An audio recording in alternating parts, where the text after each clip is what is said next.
안녕하십니까. 저는 한국핵융합에너지연구원의 위현호라고 합니다. 오늘 사업화 유망기술 설명회에 말씀드릴 발표자료 제목은 고효율 결합 효율을 갖는 N웨이 고출력 RF 공간 결합기에 대해서 말씀드리겠습니다. 발표자료의 순서는 다음과 같습니다. 가장 먼저 제안기술의 개요, 그리고 두 번째로 기술성 및 권리성, 그리고 세 번째로 시장성 및 사업성, 그리고 마지막으로 기술사업화 목표 및 계획 순서로 말씀드리겠습니다. 가장 먼저 기술의 개요입니다. 지금 말씀드린 기술은 RF 고효율 공간 결합기에 대한 기술입니다.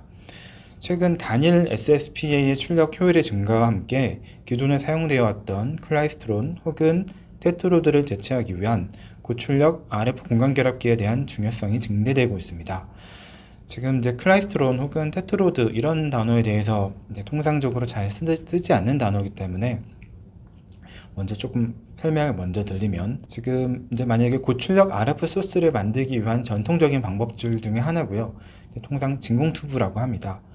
예를 들어 한 100kW급의 파워를 내고 싶은 경우, 대다수 경우 진공 튜브를 이용하는 게 전통적인 방법이고, 이제 그렇지만 가장 큰 이제 문제점 혹은 어려움 중에 하나는 이런 진공 튜브를 운전하는 데 있어서 굉장히 많은 유틸리티들이 있어야 된다는 뜻입니다. 예를 들어 고전압 장치 혹은 냉각 시설, 진공 시설, 이런 시설들이 굉장히 필요하게 되는데, 그 중에 이제 가장 큰 문제점 중에 하나가 고전압 시설이 되겠죠. 고전압의 안전 문제들, 다양한 문제가 있어서 이런 문제를 해결하기 위해서 기존에 예를 들어 100kW를 냈던 그 방법을 이제 1kW급 반도체 전력 증폭기를 100개를 결합해서 만드는 그런 방식을 사용하고 있습니다.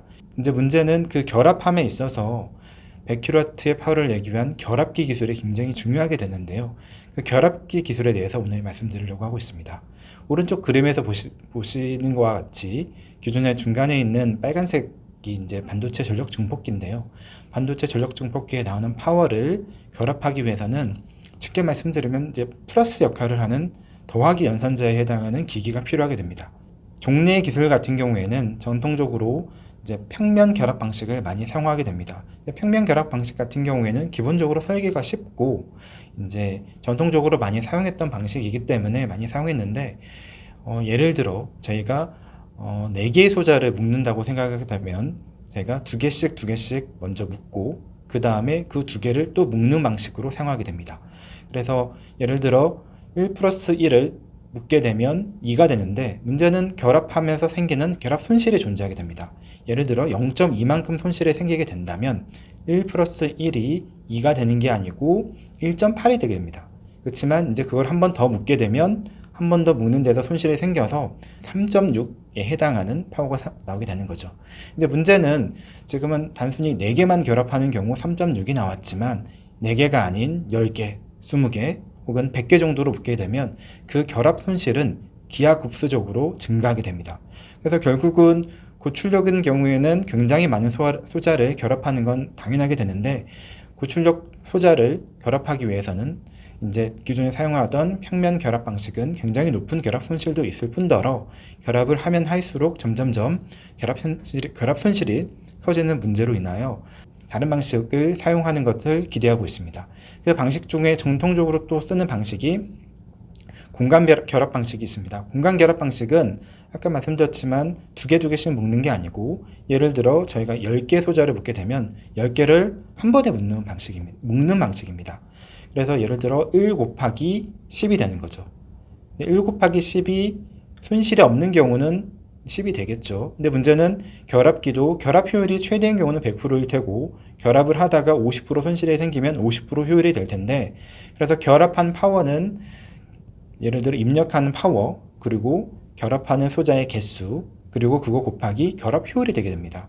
제가 1W를 인가하고 결합하는 소자가 10개인 경우, 그리고 결합 효율이 90%로 가정을 하면 제가 1 곱하기 10 곱하기 0.9 해서 9W가 나오게 되는 거죠. 그래서 중요한 것 중에 하나는 결합기의 결합 효율을 높이는 데 있습니다. 그래서 이런 결합기를 어떻게 하면 높은 효율로 결합할 수 있을까? 이거에 대한 고민이 있고, 오늘 말씀드린 내용은 결합기를 어떻게 하면 높은 효율로 결합할 수 있을까에 관한 내용입니다. 그래서 아까 말씀드렸지만 종래에 두 개씩 묶는 방식은 일단 고출력에 어울리지 않습니다. 말씀드렸지만 결합을 하면 할수록 결합 효율이 떨어지게 되고 이 떨어지는 결합 효율은 그대로 열로 전환이 되는데 그러면 냉각무지 등 다양한 문제가 생겨서 그 문제는 사실상 적합하지 않고 말씀드렸던 공간 결합 방식을 정통적으로 많이 쓰게 됐는데 그 앞에 말씀드렸던 결합 효율을 올리기 위해서는 중요한 요소 중에 하나가 아까 입력에서 들어온 시그널이 출력으로 나갈 때 다양한 경로들이 존재하는데 다양한 경로라고 하면 예를 들어 입력하는 소자가 10개고 출력으로 나가는 소자가 1개면 제가 1번 소자에서 출력으로 가는 경우 2번 소자에서 출력으로 가는 경우 3번 소자에서 출력으로 가는 경우 다양한 그런 신호의 경로들이 존재하는데 이 경로들 상에서 입력 시그널의 밸런스가 굉장히 중요합니다.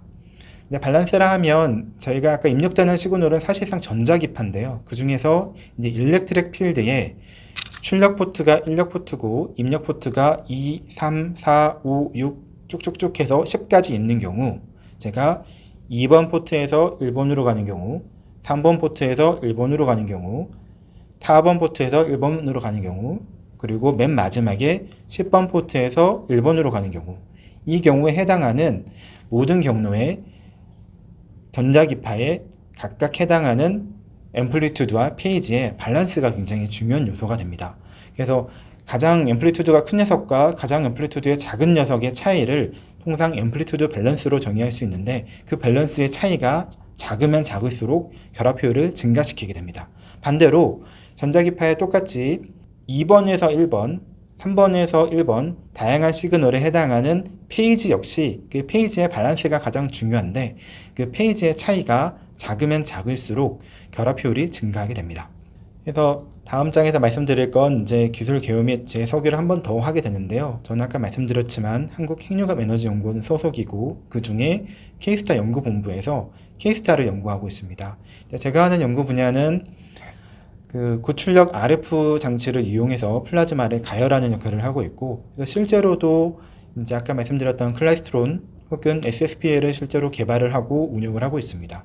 그리고 오늘 말씀드릴 특허에 대한 특허명은 고효율 결합 특성을 갖는 NA 공간 결합기 기술입니다. 그리고 그에 따른 형상은 보시는 그림과 같고요. 기술에 대한 발명 상세 내용은 다음과 같이 이제 글로 기술되어 있는데 이제 글로 이해하기는 굉장히 어렵기 때문에 다음 장에 그림으로 다시 한번 말씀드리겠습니다. 그래서 아까 제가 서두에서 말씀드렸지만 똑같은 공간 결합기라 하더라도 그 결합기의 결합 효율은 아까 앰플리튜드 밸런스와 페이지 밸런스에 직접적인 영향을 받는다 말씀드렸습니다. 왼쪽 그림에 보시면 종래에 전통적으로 사용하던 방식입니다. 근데 이제 문제는 이제 보통 많은 경우의 어플리케이션들이 특히 이제 고출력 어플리케이션들이 출력단에서 요구하는 그 포트의 형태가 즉각 도파간을 요구하는 경우가 굉장히 많이 있습니다. 그렇지만 이제 보통 많이 사용하는 파워 컴바이너 경우 그 디자인 특성 때문에 이제 동축선 구조를 사용하는 경우가 또 많이 있습니다. 필연적으로 동축선에서 도파간으로 RF 형태를 변환해줘야 하는 RF 트랜지션 구간은 필수적으로 필요하게 됩니다. 근데 문제는 그 동축선에서 도파간으로 변환하는 변환 과정에서 아까 제가 말씀드렸던 앰플리튜드 밸런스와 페이지 밸런스가 급격하게 나빠져 버리는 문제가 발생합니다. 그 앰플리튜드 밸런스와 페이지 밸런스가 나빠진다는 뜻은 또 곧바로 결합 효율이 떨어진다는 걸 의미하고 있습니다. 그래서 그래프에서 보시면 아시겠지만 지금 종래의 기술과 그리고 제한하는 기술의 앰플리튜드 밸런스와 페이지 밸런스의 차이를 보시면 종래의 기술은 대략 한 1dB 정도 그리고 제한된 고효율 특성을 갖는 기술은 이보다 훨씬 낮은 0.15dB 정도에 해당합니다. 근데 종래의 기술은 아까 말씀드렸지만 최대 페이지와 최소 페이지의 차이가 대략 7도고 그리고 제한되는 기술은 그 차이가 2도입니다. 그래서 아까 제가 말씀드렸지만 앰플리튜드 밸런스와 페이지 밸런스는 가능한 낮은 값을 갖는 게 좋고 이는 결합 효율의 증가를 의미합니다. 그래서 계산된 시뮬레이션 결과는 이 다음 장에 말씀드리겠지만 지금 앰플리튜드 밸런스와 페이지 밸런스가 크게 개선됐기 때문에 이로 인해서 굉장히 높은 결합 효율을 얻을 수 있을 거라 판단이 됩니다. 그래서 중간에 보시는 그래프 중에 하나는 지금 전자파의 페이지 특성을 보여주고 있는데요. 지금 일반적으로 동축성 구조의 페이지 특성은 이제 TEM 모드인 경우는 이제 통상 수평을 이루게 되는데, 종래 기술 같은 경우는 굉장히 좀 많이 틀어져 있는 게 볼 수 있고, 지금 제한된 기술 같은 경우에는 오른쪽 중간 그림을 보시면 페이지 특성이 거의 수평을 이루고 있음을 알 수 있습니다. 아까 제가 말씀드렸지만 하나는 대략 7도쯤 틀어져 있고, 하나는 그 틀어짐이 2도 정도로 굉장히 작기 때문에 실제로 시뮬레이션 결과에서도 보시겠지만 거의 수평, 상당히 많이 틀어진 걸 육안으로도 시뮬레이션 결과를 통해서 확인할 수 있습니다. 그래서 실제 제가 제안드리는 기술을 다음과 같이 제작을 해 보았고, 그리고 파워 컴바이너를 포함한 전력 증폭기 모드를 모두 포함한 시제품을 만들어서 검증을 해 보았습니다. 그래서 실제로 검증을 했을 때는 저희가 한 5kW급 정도로 만들어서 고효율 특성이 나오는 걸 확인을 했고요.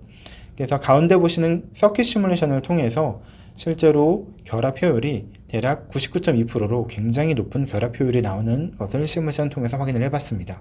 그렇지만 기존에 전통적으로 사용했던 방식인 경우는 똑같은 방식으로 시뮬레이션을 해보면 대략 결합 효율이 91.8%로 시뮬레이션이 됩니다. 이제 중간의 차이로 보이는 대략 한 7, 8% 정도의 차이는 점점점 고출력으로 가면 갈수록 문제가 되는데요.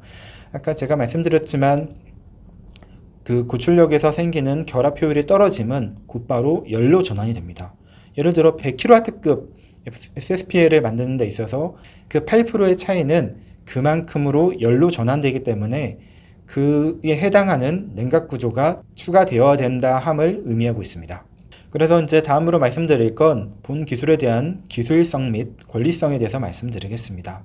일반적으로 리버스 엔지니어링을 통해서 해당 제품과 동일한 특성을 갖는 제품을 설계를 할 수 있긴 하겠지만, 이 설계를 함에 있어서 지금 고객마다 요구하는 포트의 형태, 그리고 파워, 주파수 혹은 크기 등 굉장히 다양한 형태들이 존재할 수 있을 텐데, 이제 이를 설계함에 있어서는 굉장히 높은 전자기 설계에 대한 어떤 지식, 그리고 전자기 기술 이론에 대한 것들이 선행되어야 되기 때문에 개인적으로 생각하기로는 기술적인 모방 난이도는 높은 편이라 생각이 됩니다.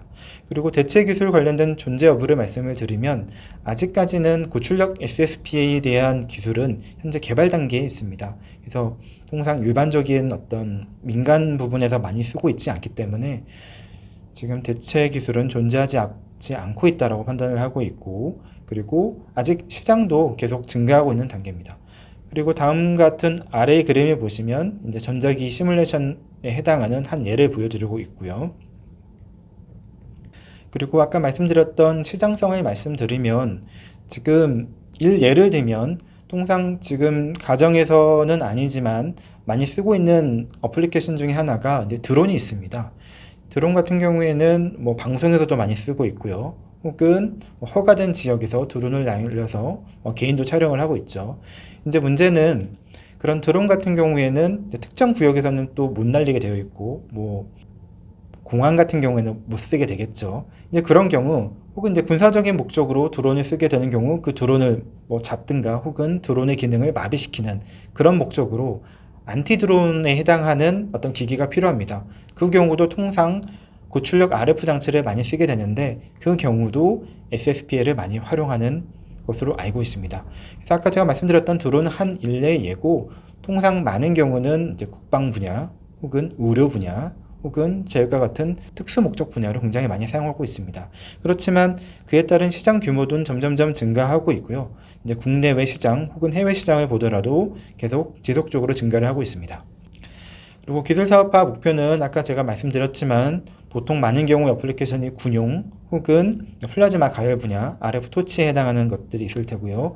그리고 아까 이제 군용 분야에 해당하는 드론을 어떻게 잡을 건지에 해당 안티 드론 분야, 그리고 레이더 분야 같은 분야에서 고출력 RF SSPA가 활용될 수 있습니다. 그래서 기술 이전을 하게 되면 이제 다양한 어플리케이션이 있기 때문에 요구되는 주파수, 요구되는 출력 혹은 요구되는 크기들을 반영한 설계에 대한 지원이 가능합니다. 그리고 아까 제가 말씀드렸지만 설계 측면에서 굉장히 높은 노하우가 필요하게 되는데, 그 노하우 측면도 이제 어느 정도 기술 이전이 가능하고, 마지막으로 실제로 설계된 제품에 대한 제작 지원, 제작 기술에 대한 지원이겠죠. 그리고 제작된 제품에 대한 시험, 측정, 검증 부분에 대한 기술이 지원이 가능합니다. 네, 오늘 말씀드린 내용은 여기까지입니다. 감사합니다.